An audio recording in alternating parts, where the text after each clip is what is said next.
up, fellow book nerds, and welcome back to the Lucid Nightmare. I'm your host, as always, Jay Schatzer, and it is time for another book haul video. Bunch of movie novelizations, some really off-the-wall ones, some guilty pleasures of mine in book form, a lot of good stuff. So let's jump right into it, and let me show off to you some of my most frequent acquisitions into the book collection. Some of this stuff is really fun, so let's get it going. First off is a blaxploitation flick in a novel form that I did not realize this was even a thing, but it is, and it's a Shaft movie, but Shaft's The Big Score, or Big Score. Yeah, I have not seen this movie. I've seen the original Shaft, but I haven't seen this one, the follow-up, and yeah. I saw this one for sale and I had to pick it up just because I love blaxploitation flicks, and I didn't realize that they kind of put these movie novelizations out in this genre. But yeah, really cool stuff. Don't really give too much information. I guess it's Ernest Tidyman's screenwriting credit for the movie, so maybe this is the adapted from his screenplay. But yeah, Shaft's Big Score, awesome pickup, and one that I really did not know existed, like I said, so that is badass. But up next is a movie that is kind of an underrated sci-fi classic. I think it's one of the main actor's best. It's just really fun and well thought out, and surprisingly well acted by the guy, because he's mostly known for his fighting prowess, and not his best English language kind of guy. But this is Time Cop with Jean-Claude Van Damme, and like I said, really enjoy the movie. I think it's a lot of fun, but I'm also partial because it has Mia Sara in it, and she's one of my longtime crushes on the big screen. But yeah, this movie is a lot of fun, really cool, and kind of glad that they have a novelization here for the film. And it looks like it's a novel by S.D. Perry, based upon a screenplay by Mark Verheiden, story by Mike Richardson and Mark Verheiden. So it's based off the screenplay. So let's see how close it is when it comes to time to read it to the movie. But really cool stuff. Yeah, another one that I didn't realize that they had a movie novelization for, but was very pleasantly surprised to pick it up and put it into the collection. But another sci-fi underrated fun film, I wouldn't say it's a classic, but it was maligned when it came out, and nobody liked it, and nobody thought too much of it. S.D. Perry again, we got another based on a motion picture screenplay by Chuck Pfeffer and Dennis Fieldman, based on the Dark Horse comic book series created by Chuck Furman.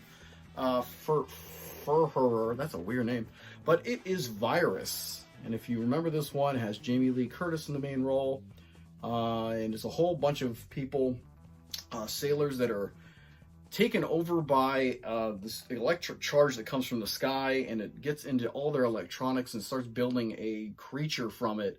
It has a lot of tropes from John Carpenter's The Thing, I would say, but not done as well, but it's still very entertaining and gross, and it really puts you off, but because it twists the human form into electronics. Really cool stuff. I loved it. I thought the effects work was amazing, practically done, and it's just a intriguing premise, but not a lot of people liked it when it came out. I don't know if more people have liked it over time. I still feel it has a bad rap, but yeah, a really cool film, and I'm kind of interested to see what they do with this one, if they stay close to the material, if the screenplay kind of veers off into different places that they weren't able to film. And I totally forgot it was a Dark Horse comic book it was based off of, so that's kind of really cool. But Virus, I want to watch it again. Maybe I'll watch it and do a little video for you guys. But up next is a ridiculous movie. This is like all the movies that came out and were box office failures, or people just did not like them. And this is one of the greats right here. From the creators, from George Lucas, creator of Star Wars and Raiders of the Lost Ark. What do you think this movie is? Well, it is Howard the Duck, based off a Marvel character, but it's a wacky, weird movie, and it's a hell of a lot of fun with some great effects and silliness around every corner. But yeah, it did not do well when it came out, and there was never a sequel for Howard the Duck. But they did a movie novelization, and it looks like it's in the spirit of the movie with that ridiculous cover. But a novel by Ellis Weiner. It's based on a screenplay by Willard Hook and Gloria Katz. And yes, I chuckled after I said Weiner. I am a 44-year-old child. I happily admit it. Howard the Duck, fun stuff. And yeah, if you haven't seen it, it's very odd but entertaining. Definitely check it out if you like weird stuff. Weird big budget films that blew through their budget and didn't make it back in the box office. Howard the Duck.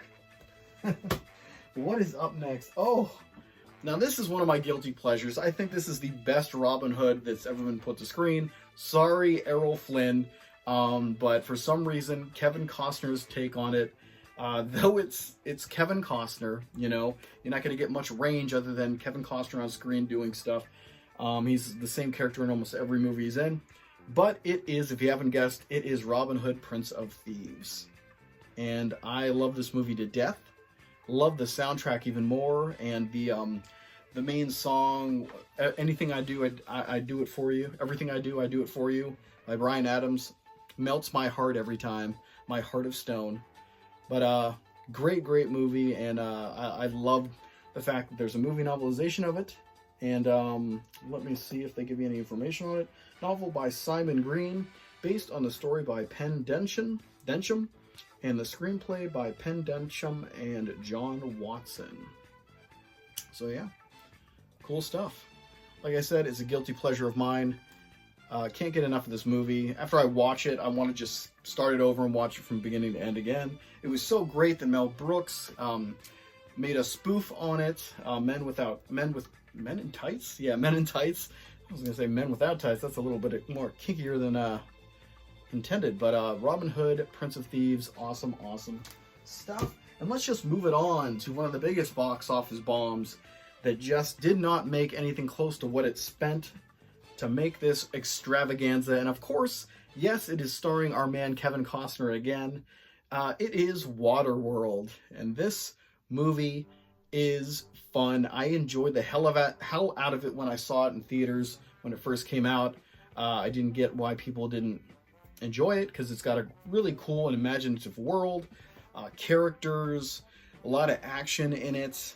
Kevin Reynolds, I believe, directed both this one and Robin Hood, Prince of Thieves. He does an amazing job in the action. I know Kevin Costner and him did not have a good time together. But the movie was awesome, in my opinion. Sad that it didn't make that money back or make a profit at all.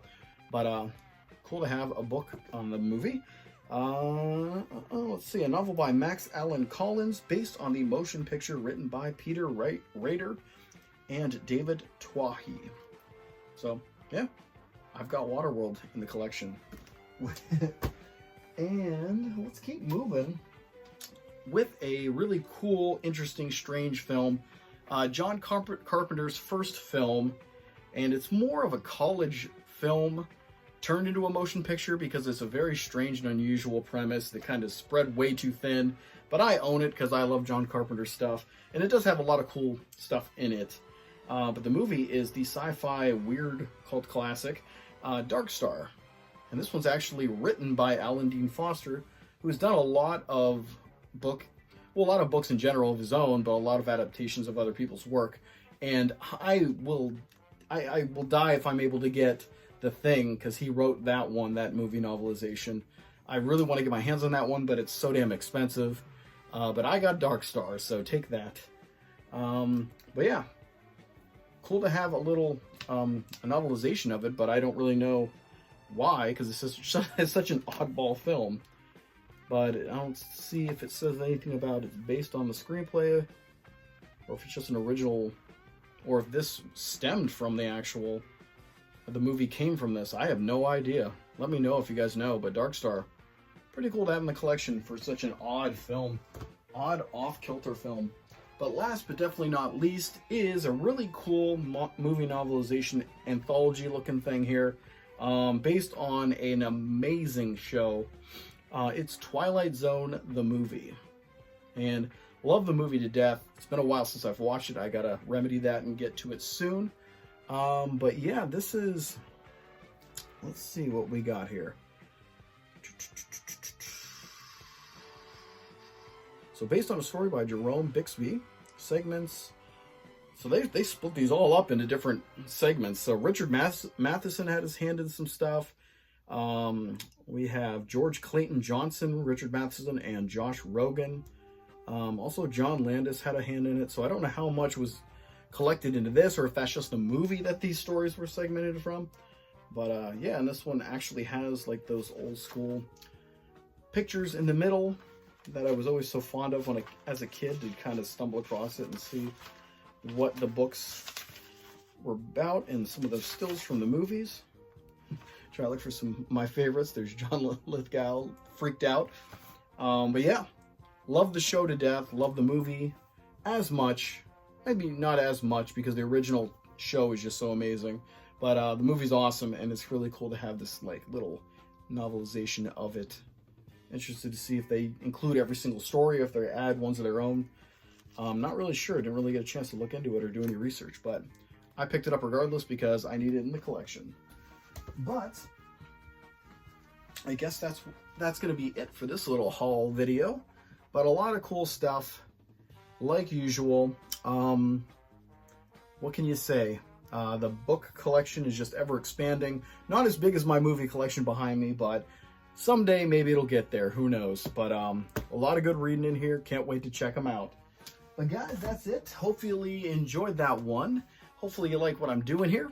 If you do, like and subscribe, and leave a comment below, because I love hearing from you guys. And we actually reached 8,000 subs. Finally, it took, I think, 3 or 4 years of stagnation on this channel, and then all of a sudden it just started going up and up, and we passed the 8K mark. Hopefully keep that trend going. I don't know if it's because I started doing those easier to churn out video kind of showcase reviews, and just be able to hit the algorithm at a timely manner that's kind of reviving the channel. But I'm going to try to keep up with that.